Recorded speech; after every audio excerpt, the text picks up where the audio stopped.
My body is an expression of my essence.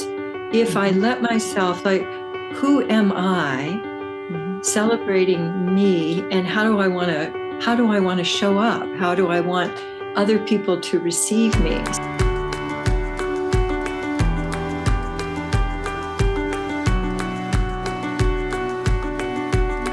Hello, everyone. Hello, Katie. Good morning. Hello, Sophie. You Hello, look my dear beautiful. I friend. love this shirt. I feel like Oh, it makes me want to move with you. oh, thank you.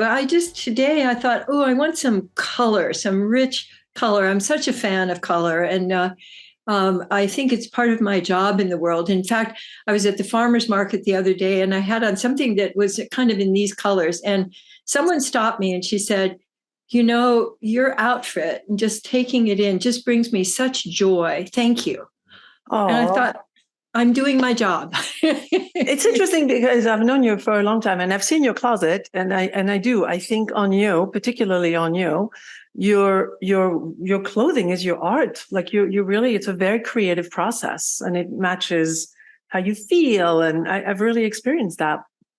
Oh, thank you. Yes, I even bought the domain dressing from Essence because I think that that's one of the ways that especially women can express their creativity. It's kind of a palette. And Mhm. if you let yourself dress from the inside rather than, ooh, what's the trend and how can I fit in?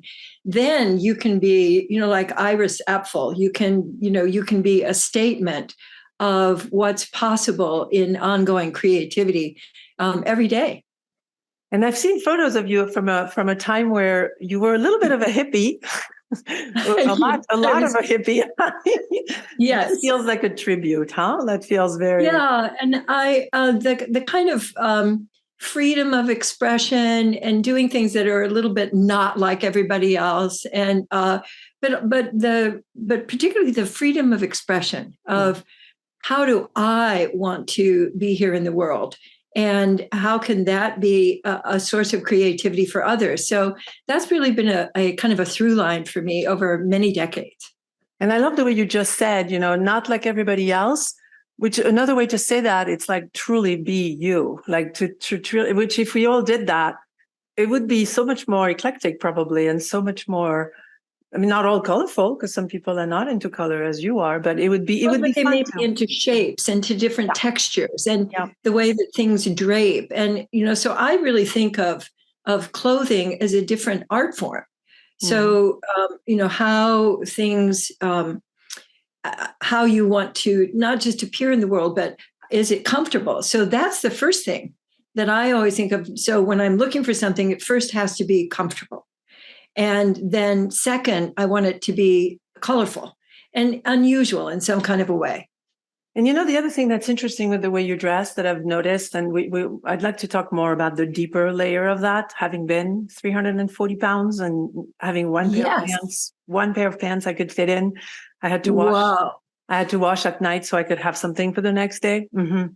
So I'd love to discuss that. Before we go there, I Yeah. the thing that's really striking, and I think that's what this woman in the market, yes, the colors are beautiful, and that's probably what she saw. But I think what we see when we look at you also is a deliberate. Like you've given it some thoughts. Like I may or may not love all the colors, I may or may not love all the shapes, but the thought you put into it, the care you put into, as if you were preparing a meal, like you coming to me or to us, and you really thought about how. So there is a intentionality that I always found very striking with you. Oh, thank you. Yes, in fact, when I would travel, because I used to travel a lot to teach, I would lay out my outfits, and then I would lay out the jewelry that would go with the outfits and the And the shoes that would go with the shoes. outfits, and then I would take pictures of them because when I get them all packed, who would know what went with what? And so I really got a whole system down over the years, but it Wow. but it fit for me because I would get somewhere and I go, oh, where's the top that goes with this? So Mhm. I really, I use it as it's really a way of playing. And another way of creating art. But it also has, of course, from way back in the hippie times, it was a little bit of a rebellion Yeah. too. Like Yeah. I'm just, I'm going to dress my way. Mm-hmm. And I've always had that streak. Don't lose it, please. Keep it right up. So let's talk a little bit about this, because of course, under the clothes we just talked about, there is the body that The body. we all have Yes. one, at least. Yes, and that's one of the things we get when we come onto the planet is we get this body, and taking care of this body and sustaining it, and then how the body appears to other people. That's a lot of I think what women deal with on a daily basis, and the whole how you're too fat or you're too thin or that doesn't go with that, and like my mother taught me a lot about fashion from her point of view. Her fashion. And that, yes, her fashion, but her era too. Like you should have just one focal point. You shouldn't have a whole bunch of focal points. And the way she would say, the way that your body works, you should never have horizontal stripes. And those kinds of. But the implication under that is that we're trying to make you look not so fat. That was That's the underlying. Yeah. And my mother was a model for many years before we were born. Oh, I didn't know that. Oh, she was on the cover of, there was a daily, it was different in those years. It was more like a daily newspaper would have a page with like the trend of the day. And she was one of 3 women that for years, were displaying a particular color for this, a particular pattern. So I grew up with that, being 300 and some pounds, with my one outfit that I fit in. And so I can probably trace an incredible amount of pain just around that, and she was a designer, so she could design her own clothes. She could have designed something for me, like a little bit bigger for me, but there was not really, the fat body were to be, think of it, we could have been under the Renaissance time. We would have been it. Like skinny people were. Skinny people will eat. Exactly. You look unhealthy. What's wrong with, So somehow the timing of when we are makes it or not makes it. And so I did want to ask you a question around this because having lost the weight, a good amount, 200 of them, almost literally. Wow. I just realized almost literally. I remember That's amazing. That's just amazing. I just want to pause for just a second before you ask your question, and just that is such like you've lost 2 people. Yeah. Like you were this, and how that feels to you, and the difference between how you experience yourself and how you think other people experience you, and your body image catching up with you. That's a really, really big deal. Just to visualize 3 of you. I'm sure I probably wouldn't have recognized you. Probably not. And I had my really curly hair, and I just was carrying myself, in a very, very different. And I was wearing, black, because that's what you do if you want to look thinner. I literally do not own anything in black. I think someone gifted me something, and I like them, and it's a scarf. I'm like, okay, that's fine. Otherwise, anywhere I go in a store, black, I'm like, no, this is no more color.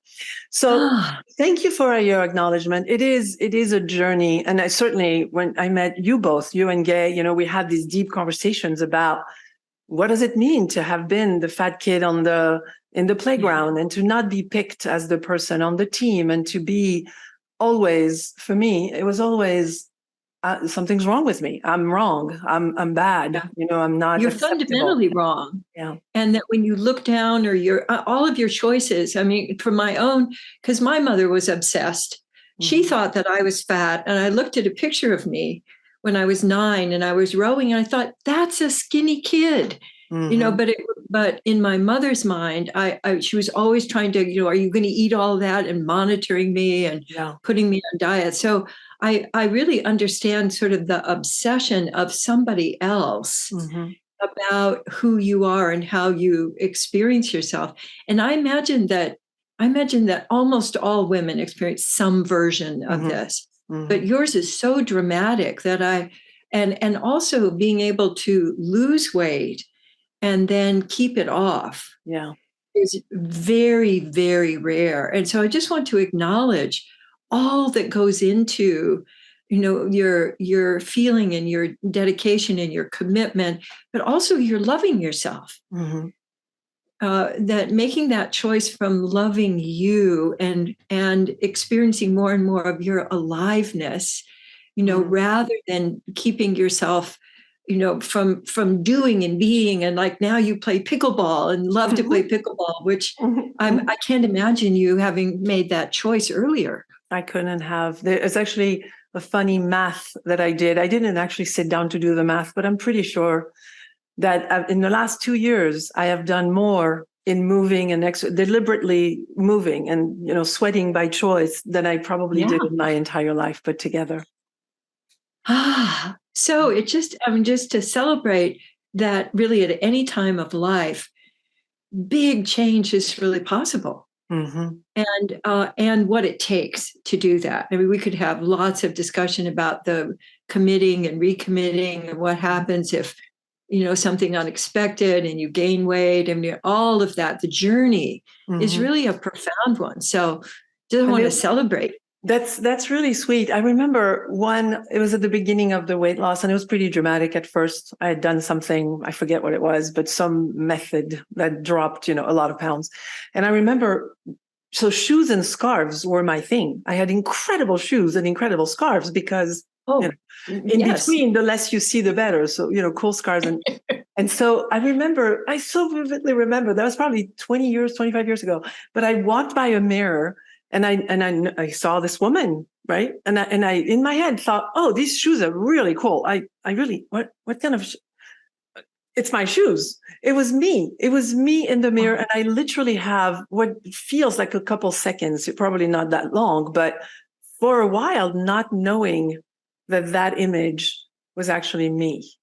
Yes. Yeah. I can really feel that. Like it was reminding me of when I was in graduate school. I was in a study about women's body image. Mm. And what they did was have you look in a mirror and then calculate, like, how wide are your hips? How wide is your chest? And then actually with like a tape measure, just measure it off. So what you see and then how big you are, or Okay. how your accuracy. And she did this with several hundred people, several hundred women. And I was the only one who had an accurate body image.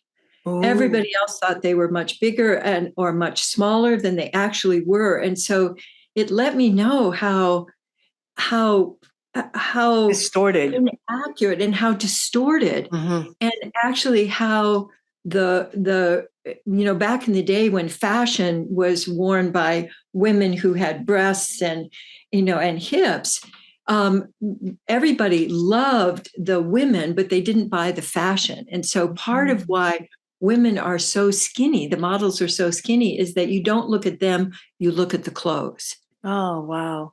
And so there's so much that goes into this. And we think, oh, well, it's just clothes and it's just fashion. Mm. But it's not. It's really how you receive yourself, how you are in the world, how you imagine other people, whether you're lovable, whether you're worthwhile. And having done my own little weight loss, I lost about 40 pounds about 13 years ago, and That is have not little. That's also a large amount. it was a big change. We should Mm-hmm. actually share some pictures of Mm-hmm. of us before, because it took me really a while to get comfortable in my new body, and to find out how it could move, and how much more ease I felt, just in interacting with other people, that I wasn't, basically cringing and hiding. So, Mm-hmm. and I just imagine that just so many women experience this. I imagine men too, but it's basically laid on women in our culture. Mm-hmm. Mm-hmm. I would say How that's you're the supposed to problem. look, and how you're not supposed to look. I heard somewhere along the way that there was a conspiracy theory that some men would have contributed to this so that women would be busy worrying. Like, what would women be doing if they weren't so obsessed with looking a certain way or like we'd probably be in more, I don't know, more powerful places and more boardrooms probably. It's an Oh, interesting well, I think think we about. would if we were, the whole context of you have to fit in to that men are the ones who do the business, Mm-hmm. and women are the ones who are they're the decoration. Mm-hmm.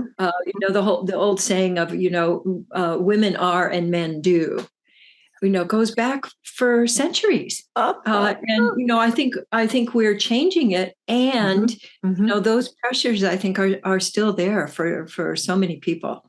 How do you think, because I do, when you said it's an act of love, to have changed my body, there was definitely a lot of don't fit inside a plain seat. They can't give me a belt that's big enough, and I have to leave the plane. That's actually happened. Or I sit on that chair and of course the chair breaks because I'm super heavy. And I'm curious to, like, I think one of the key healing that's occurred is to look at food as an act of love. Like I will bite into something and say, is this an act of love or not?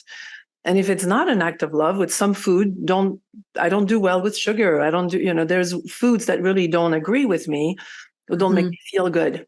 And I'm curious to, like, what else can you think of that are snippets of things we can do as people, as women, as people, to enhance this love of self? Like, how does this occur?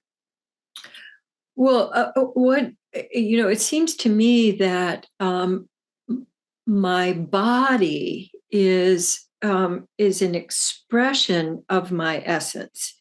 If I let myself, like, who am I, celebrating me, and how do I want to show up? How do I want other people to receive me? So I think of it as an inside out job. If I am willing to love myself first as I am. For me, the big shift was experiencing food as fuel. And there were a couple of things that were just occurring to me. One is that I could tell if something was not good for me, as I would be eating it and I would be thinking about when I could have more. So in the very act of eating it, I was already thinking about, that whole, I was feeding something. And I think I was feeding just my lack of feeling okay, that it's okay for me to be here. Yeah. And with all of the things of, like, you're too fat and all of the different control, and you're not going to be, and boys don't like girls who are too fat, and all of those different, thousands of messages, for me to just finally be able to go to choose, is this bite, does it express love for me, but also, is it feeding me? Is it genuinely feeding me? And I found out that a lot of things that were eating, I wasn't actually getting any nutrition. And so part of it is, I have to just kind of keep eating things because I'm not feeling like I'm getting any nourishment. And so really finding out what foods, like sugar is not good for me, what kinds of things really make me feel lively. So that's one of the things that I use is, do I feel more like I want to participate in life after eating? Whereas I used to feel, when I eat, I just feel sleepy, and want to go take a nap. And I would never really feel like I wanted to, like, go play or, go take a walk, or, to be active. Which is interesting because this show is called Be, Play, Love. And as we're talking about loving ourselves in the way we feed ourselves, so we have more energy to play, so that we end up being more who we are, and how connected that all is, even thinking of one bite. Like it is one bite at a time, that's how you eat an elephant. It's like that. Yes. And that was the other thing that there were a couple of changes that happened for me, and I wonder if they happened for you. I would always look at thin people, like I'd be out to eat with people, and thin people would never eat all of the food on their plate. Oh, yeah. Ever. And I would wonder, how are they deciding not to eat more? And there was this one day where I got so interested in the the nourishment of connection, Yeah. genuinely giving and receiving and being interested in what we were both up to, and resonating with each other, that I would sometimes forget to eat, and we get to the meal and I would not have eaten anything. That was a really big one. And then there was another one. I go, my body also, I didn't know when I was full. I didn't know when I was hungry, and I didn't know when I was full. Then there was this one day where I got this little, it was just like this little nudge. It was like one of our cats just kind of lightly touching me. And it was right here where it's top of my stomach. And that was I recognized, oh, that's enough. I'm full. My body is telling me I'm full. And then I looked out and the food looked different. It was so strange. It just was no longer interesting to me. It actually changed, rather than, I got to have, now I'm going to have a bite of that, and I'm going to put it together with that. It just, and so I thought, oh, something has really shifted, that I'm not having to make myself. It's interesting because as you're talking, yes, I did experience everything you just described, and some. The last thing you were speaking of, it has this like, I'm free. Like I used to feel entrapped by my food somehow. Like it led me by the nose. Like I could not, like if sugar was there, I had to have it. If pizza was sitting there, I had to have it. And there was no sense of choosing it. Like I would be done and I would look back and be like, why did I didn't want to eat this. I don't like the way I feel after I did it. And that freedom, that moment where I can look at the thing and choose not to eat it so I feel better. I mean, that is huge. That was huge for me. That was a really big one. And I think it sounds like for you too, it had a kind of a ripple effect, because it was so miraculous. Like I finally understood, people choose what they eat. Because I had, if I eat this now, I can't have anything later, because then, if I eat more today, I can't eat tomorrow. And what I'm going to, so it was all about food. Right. And I realize now that is that's gone. I don't obsess about food. I think, gosh, if I eaten, I should eat something. And then I listen to my body, and generally my body wants some protein, or some nuts, or some, like, eggs and arugula, which before I would go, ew, like, where's the roll and where's the, but, and then when I've had some of it, my body goes, great, that's enough. And I'm then go off into what's really life is about, is being, playing, and loving, and and connecting and co-creating, and having enough energy to go play pickleball or to go swim. And so the emphasis is on my freedom to live my life, rather than being chained to both how I look and how other people are going to think of me, but also my energy. I eat as food is fuel now. And that was very different. Food was really kind of a mysterious kind of enemy for so long. Yeah. And so I imagine that this is not a conversation that most people have, because it's also secret. All of the stuff with people and food, particularly women and food, is to hide that. I remember I was just saying, I found a jar of peanut butter, and this was when I was little, that I had hidden behind a couch like 6 months before, and and I pick up this jar of peanut, it's all moldy and full of, so I would hide food. So because my mother would monitor, what I was eating. And so all of that, to have that not be there, yeah, it's just such a joy. So the big step was deciding that I am lovable, and I'm lovable just as I am.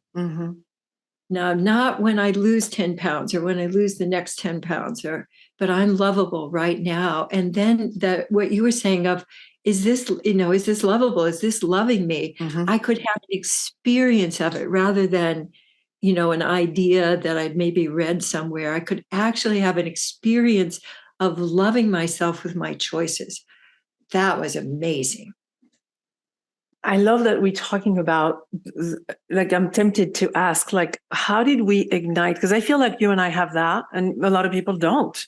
How did I go from being so self-destructive? And I smoked 3 packs a day. I slept with people I didn't know who they were. I mean, I went far in the, let's see if I Yeah. can destroy this soul somehow. Yeah. It didn't Yes. work. I didn't destroy it, so that was good. But I'm curious, like, what can we bottle up? Can we speak to how do I go from not caring and being self-destructive and not having integrity and not like all these things?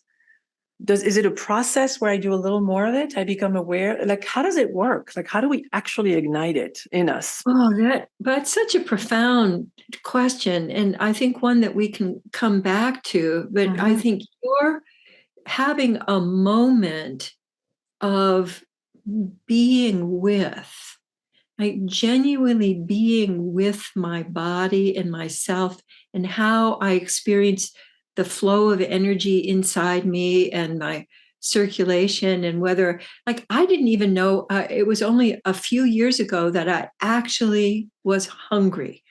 I Mm-hmm. was never hungry. So the actual I think the key is your physical sensations and opening up to what is a sensation that I could choose that gives me more ease, Mm-hmm. that gives me more of a sense of openness. Because the other thing is I'm not able to let anything in. So if I'm hiding behind my fat and behind the choices and behind the clothes that I'm wearing that are tense or then I'm hiding. Then people can't actually connect with me. Mm-hmm. And so if I have a moment of letting somebody connect with me, that also starts then providing that nourishment of connection. Like I experienced with you, your quality of attention. So I can feel you Mm-hmm. resonating with me right now. Mm-hmm. And I was not able to feel that before. Mm-hmm. And so I think those are some hints, but I do think I think it's a big question that we can open up to. Are you getting any hits I think we too? should do an entire conversation about this. Like, our next conversation should be about this, because everything you're describing occurred to me as I was becoming more and more loving for myself. But how did I start? Like, where did it start? Like, how did I know? Like, did I believe I wasn't deserving of goodness from my childhood? And then I kept finding evidence of that. And then I started seeing evidence. Like, meeting you for me was a huge. I remember standing in your kitchen and you introduced me to someone. It chokes me just to think of it, because you spoke of me in a way that I was literally like, who is she talking about? Like, I didn't know. It was almost like you reflected something that had not been Uh, reflected back to me. But that is uh, how I was. I mean, you weren't lying. You weren't making it up. I could see that no, there was like, but you couldn't receive it until it sounds like until that moment. I really think that the how we can befriend the people we care about mm-hmm, is to really communicate this deep level of appreciation, mm-hmm, which is an awareness of how they are, the different qualities that are unique, like the way that when you come into a room, it's a party, and the invitation that you are, and then that reflects back, and it kind of interrupts that wall of nonsense that you grew up with and that I grew up with, and then we get that opening, and I mm-hmm, think it's just an opening. But the other thing that was occurring to me is that at some point I need to make that step. yeah, I need to make that what I call a commitment that I'm going to gather myself and take myself in the direction of becoming healthy or of loving myself. mm-hmm, And mm-hmm, then I'm going to just commit and recommit. And that's really the work mm-hmm, because things will get thrown off and people will send you gifts of chocolate and all of these things that people do to sort of unconsciously sabotage mm-hmm, other folks. But so for me, that's really one of the most loving things that we can do is to reflect a person's essence that may be in there. And that's one of the things I appreciate also about Gay, was that he saw me, saw my essence when we first met. And all of the other surface stuff, he saw it, but what he really connected with was my essence. And that kind of that through line, that, that beam was something that I could also use to support my own discovery, that I didn't have to do it all by myself. Oh, and as we're closing this episode, I think you hit it so clearly, like being seen by somebody else a certain way. So you see me as someone who's generous. And then I think the process for me was, I kind of trust this woman. Like if she says that, like, okay, maybe I can try it on for size. It's almost like the path though, and I don't know that it's for everyone, but the path, like otherwise I'm inside my own limitations and judgments and criticism, and that's kind of what goes.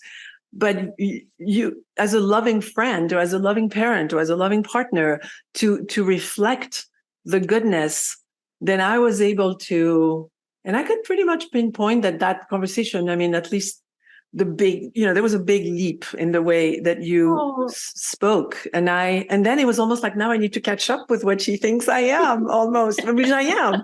I didn't feel like it wasn't me. I felt like, wait, nobody has seen that. Like, how did you see that? Right. Yeah. And so I'd love if with next conversation, I would love to dig into this more. I think this is super juicy. Oh, I do too. I think it's super juicy, and also just an invitation that really what we are all here to do. And this has been my goal in my work all of these years, is to reveal essence. And because each one of us is just such a magnificent creation. And so to assist others to recognize themselves and to support their essence is just, that is just such a great joy. Don't you find? Oh my God. And then to be able to turn it back onto ourselves and acknowledge our own presence and essence. And this is delicious. Thank you so much for this conversation, Katie. Thank you. All the other ones. Yeah, goosebumps. Thank you.